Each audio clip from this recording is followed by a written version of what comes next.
3 divided by 8 equals to. First, so 3 divided by 8. It is 0 because 3 is smaller than 8. So you put your point here, you add 0 to this, making it 30. How many bundles of 8 do we have in 30? You have 3 bundles of 8 in 30. Remainder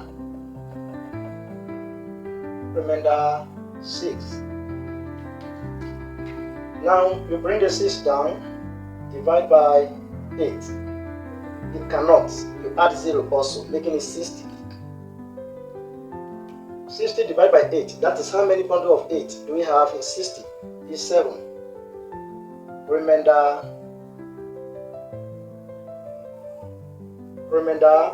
4. Bring the 4 down again. 4 divided by 8. It cannot because it's smaller. Add 0 also.